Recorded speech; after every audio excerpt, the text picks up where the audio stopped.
Stage Pass, Institute of Gaming. For more details, contact 7093965965965. గారు hi. Hi. So cafe ఏంటో తెలిసింది, పేరు చూసారా? Yeah lunar cafe. మీనింగ్ ఏంటి అనుకుంటున్నారు? Lunar moon. ఆబ్వియస్లీ. సో వీళ్ళ థీమ్ ఏంటంటే మూన్ మీద ల్యాండ్ అయ్యి మూన్ మీద తింటున్నట్టు సెలబ్రేట్ చేసుకుంటారంట. మేబీ నైట్ టైం లైటింగ్ అంతా అదిరిపోద్ది కాబట్టి. సో ఈ రోజు నేను మూన్ మీదకి టెక్నికల్ గా మనం మూన్ మీద ఉన్నాం. నేను ఈ రోజు మూన్ మీదకి ఒక స్టార్ ని తీసుకొచ్చాను అనమాట. స్టారే స్టారే స్టార్. అంతే. ఇప్పుడు హీరోయిన్స్ ని మనం మూన్ అంటూ ఉంటాం కదా, మూన్ పక్కన ఏముంటాయి మరి? స్టార్స్ ఉంటాయి. మూన్ పక్కన హీరో హీరోయిన్ ఇద్దరిని స్టార్స్ అని అంటాం. యాంకర్ తో మనం ఏం మాట్లాడగలుగుతాం? మీరు చూడని విద్య ఇది. Yeah okay. So first of all ఎలా ఉన్నారు? అలానే ఉన్నా. ఇది నేను యాక్చువల్లీ చెప్పాలండి, చాలా మంది ఇప్పుడు హీరోస్ ని అంటూ ఉంటారు మారరు ఇన్ని ఇయర్స్ అయినా. నారా రోహిత్ గారు మారిపోయారు చాలా. మీరు మాత్రం సోలో సినిమాలో ఎలా ఉన్నారో అలాగే ఉన్నారు. అంటే అలానే ఉన్నాను అనిపిస్తుంది కానీ నేను కూడా లావ్ అయ్యాను. ఏం లేదు, అంతే మీరు అనుకుంటున్నారు అంతే. మొన్న సుమక్క కలిసారు అనమాట. తను ఎలా ఉన్నారు అక్క అంటే అలానే ఉన్నారంటే అంటుంది తను. అదే నన్ను అంటున్నావు కానీ నువ్వు కూడా అలానే ఉన్నావు. ఫస్ట్ లో ఎట్లా కలిసారు ఇప్పుడు అలానే. మేబీ అందుకే అందరు అక్క అక్క అని పిలుస్తారు తన తర్వాత. పిలవద్దని చెప్పండి ఇప్పుడు, ఎందుకంటే ఇప్పుడు నారా రోహిత్ గారు కొంచెం పెద్ద ఆయన లుక్ లో ఉన్నారు కదా, ఇలాగా భైరవన్ సినిమాలో మొన్న. ఇప్పుడు మిమ్మల్ని అక్క అంటే మీ ఏజ్ ఎక్కువ అనుకుంటారు. నాకు కూడా మదర్ క్యారెక్టర్స్ ఇస్తే బెటర్ ఏమో.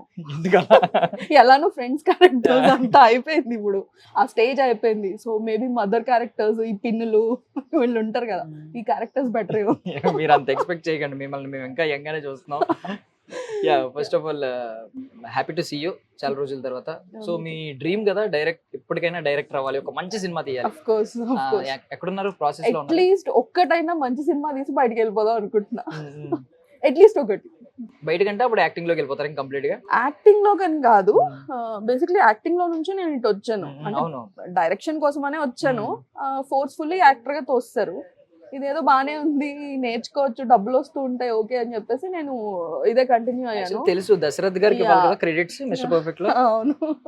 ఎందుకు అసలు ఆయన ఎప్పుడన్నా అడిగారా నాలో యాక్టర్ ని ఎలా చూసారు మీరు అని చెప్పి? ఎప్పుడు అడగలేదు. అప్పుడు అంతా యంగ్ కదా, ఇట్స్ లైక్ అంటే 22, 23 ఆ ఏజ్ లో ఉన్నప్పుడు యాక్టర్ అయిపోయాను. తెలియలేదు అంతా. తోసేసారు. ప్రభాస్ అంటే ఇష్టం, ప్రభాస్ ని చూసుకుంటే అలా యాక్టింగ్ చేస్తాను. తర్వాత మెచ్యూరిటీ వచ్చే లోపల నాకు ఏం చేస్తున్నాం మనం, ఇక్కడికి వచ్చాము, యాక్టింగ్ చేస్తున్నాము ఓకే, డబ్బులు వస్తున్నాయి ఓకే, పేరు వస్తుంది ఓకే, అనుకున్నది డైరెక్షన్ కదా అని చెప్పి అప్పుడు I jumped into direction department.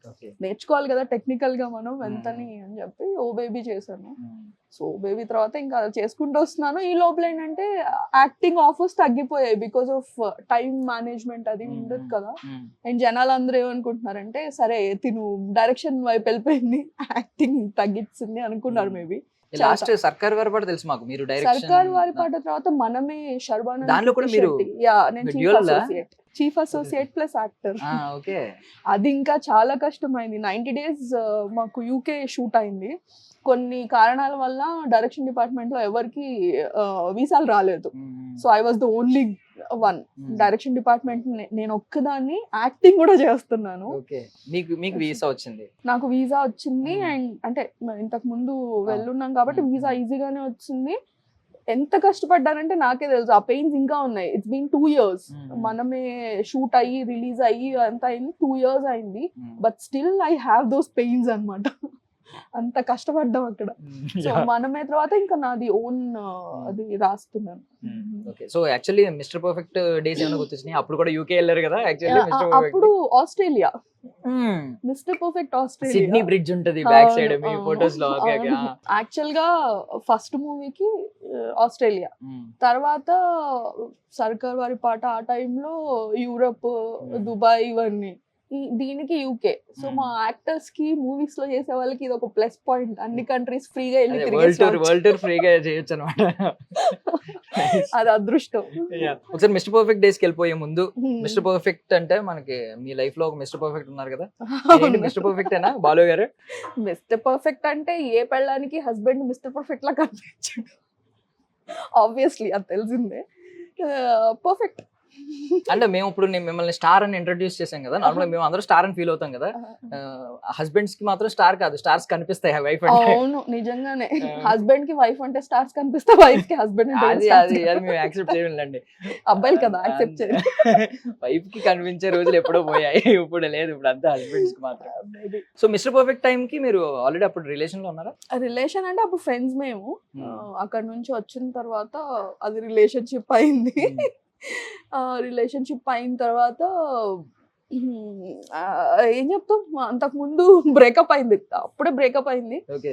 So ఆ ఇప్పుడు బాధలో మిస్టర్ పర్ఫెక్ట్ ముందు అయిందా తర్వాత అయిందా? మిస్టర్ పర్ఫెక్ట్ ఆ టైంలోనే బ్రేకప్ అయింది, అందుకే సన్నగా అయ్యాను. బేసిక్లీ ఆ మూవీలో సన్నగా ఉంటాను, అవునవునా, అప్పుడు సన్నగా అయ్యాను నేను. ఓకే. సన్నగా అయిన తర్వాత తిను అప్పుడు ఫ్రెండ్స్ అన్నమాట, మేము జస్ట్ వచ్చాము, ప్రపోజల్ వచ్చింది, విత్ ఇన్ డేస్ జాగ్రత్తగా క్రెడిట్ వేసేసుకున్నారు, ప్రపోజల్ వచ్చింది అని చెప్పి.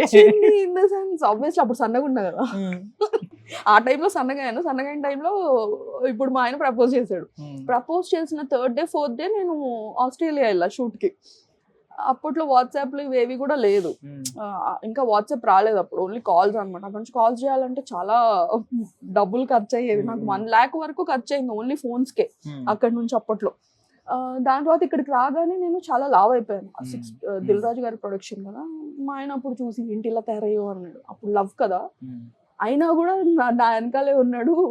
I mean still he was loving me. So అప్పుడు అనిపించింది, సో సన్నగానే ఉన్నప్పుడు కాదు, లావుగా నల్లగా తయారైనా కూడా పాపం ఉన్నాడు. అంటే అలా కదా, ఆ టైంలో బంగారం అని ఫీల్ అవుతారు కదా, బరువు పెరిగినా మనకి లాభమే అని ఫీల్ అవుతా అవును, ఉంటారు. పెళ్ళైన తర్వాతే ఉండదు అది.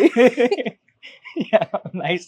సో మిస్టర్ పర్ఫెక్ట్ లో దగ్గర నుంచి ప్రభాస్ గారిని చూసారు, అంటే ఆయన ఒక మిస్టర్ పర్ఫెక్ట్ ఆ సినిమా మొత్తం చూసుకుంటే ఆ క్వాలిటీస్ ఏమన్నా తర్వాత మీ బాలు గారిలో ఏమైనా కనిపించినాయా, అంటే ఇమీడియట్ గా యాక్సెప్ట్ చేయడానికి?